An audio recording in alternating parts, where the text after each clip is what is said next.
Sometimes you finish a book and you think, that was nice.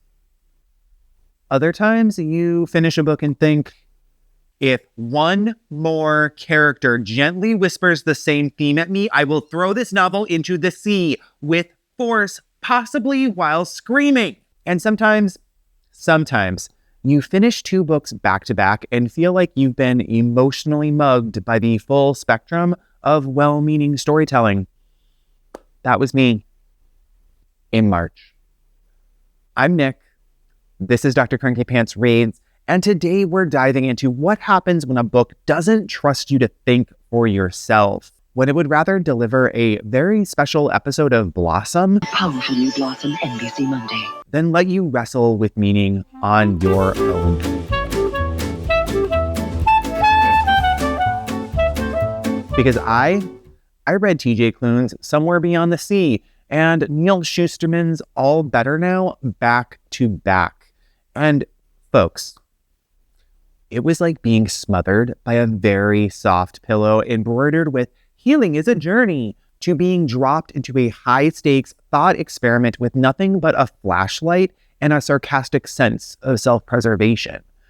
So this is not a review. This is a conversation about trust, tone, and what happens when storytelling forgets that story is supposed to make you feel before it tries to make you agree. If you liked The House on the Cerulean Sea, you probably, like me, showed up expecting some more of that soft, glowy magic. You know, the found family vibes, the gentle humor, the sweetness that still had a spine. Instead, what I got was a therapeutic hostage situation. The characters don't talk to each other. They process each other. Every scene sounds like a group project from hell where everyone's been assigned to roleplay compassionate communication and no one's allowed to disagree. It's not plot. It's not character development. It's dramaturgy with essential oils. Take Sal, who in Cerulean felt so real, so careful and bruised and trying. Here, he's been replaced by a 15-year-old delivering speeches like he's auditioning for a TED Talk on social justice pedagogy. And Arthur and Linus, they're not struggling with anything anymore. They're above that. They're influencers now. Fantasy, Instagram parents permanently stuck in the "I read 5 parenting books before breakfast" phase. And Miss M, at one point, I was pretty positive she had to secretly be magical because her villainy was so cartoonish. It felt like it had to be a setup. Nope. Just vibes, bad ones. And plot? Plot has left the building. The trial, the one thing that could have built narrative momentum, wraps up faster than my patience when someone uses the phrase emotional labor incorrectly on Instagram. And then we get magic housing solutions. One fairy queen, no conflict, and 0 tension. And just like that, I was back to the final 100 pages of Breaking Dawn. After 300 pages of awesome vampire powers, it turns out Bella's power is being a psychic condom that protects everyone she loves from any damage. It's complete vibes without any stakes. It's therapy speak without narrative tension. It's queerness as background aesthetic without really any narrative teeth. And the kicker is this, is if you can separate yourself from all of that, it's not even that bad sentence to sentence. It's bad because it doesn't build anything. It doesn't build off of anything. It's just like my first take of this video. It just echoes. This book didn't feel like it was for readers. It felt like it was for gatekeepers, for people who need clear lessons, clear morals, clear messaging. They need to check a box. And folks, that's where we have a much bigger problem. Because Somewhere Beyond the Sea, it's not just soft. It's helicopter authored. You know helicopter parents, the ones who hover, panic and smother their kid into oblivion because they can't stand the idea of them failing. Well, apparently we have a new literary species now, the helicopter author. The author who can't let a reader feel something unsupervised, who has to narrate over your shoulder, checking to make sure you're absorbing the correct emotional takeaways. I'm finding this trend to be especially bad in middle grades and YA literature. And it's disastrous when the book is tackling important topics, because instead of trusting kids to wrestle with complexity, we give them books that translate every metaphor, highlight every moral, and gently pat them on the head every 3 pages.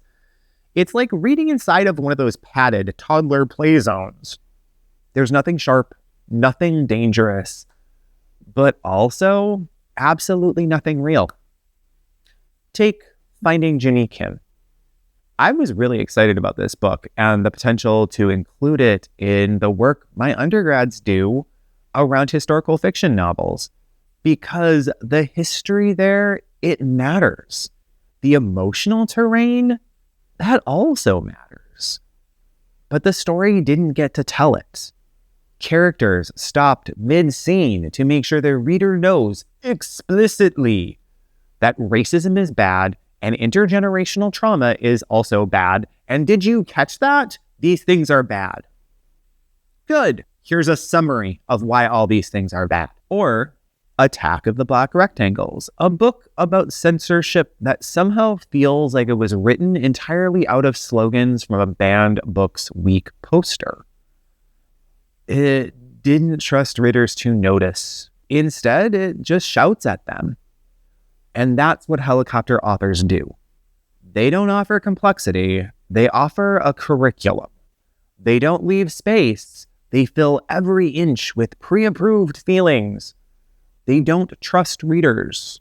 They micromanage. And it's not just tedious, but feels pretty damaging. Because when you build a culture of literature that treats readers, whether they are adults, teens, or kids, like they're delicate little vessels who can't survive ambiguity, you kind of take away the entire point of storytelling. Stories should make you uncomfortable.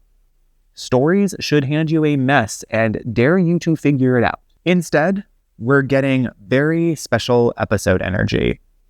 Kind of everywhere. Elder millennials, you know this vibe. The lights, they dim. The music, it swells. And some character stands there in flannel, delivering a heartfelt monologue about the importance of telling your parents if someone offers you drugs behind the school.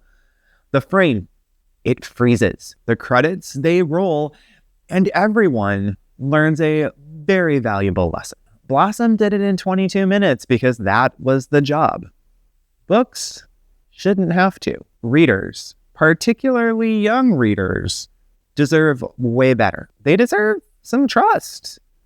And that is what Neal Shusterman still offers. First off, shout out to Neal Shusterman, who book after book continually feels like he understands who he's writing for.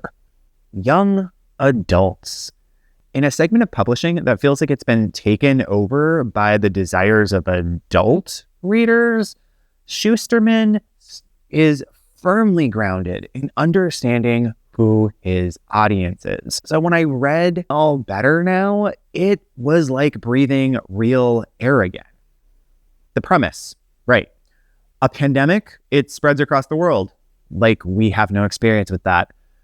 But instead of devastation, the survivors, they come back changed. They come back peaceful. They're cooperative.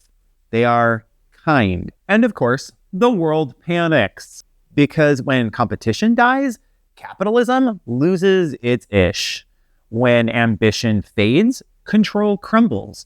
When peace wins, the old systems, they don't know how to survive. And Shusterman lets it be messy.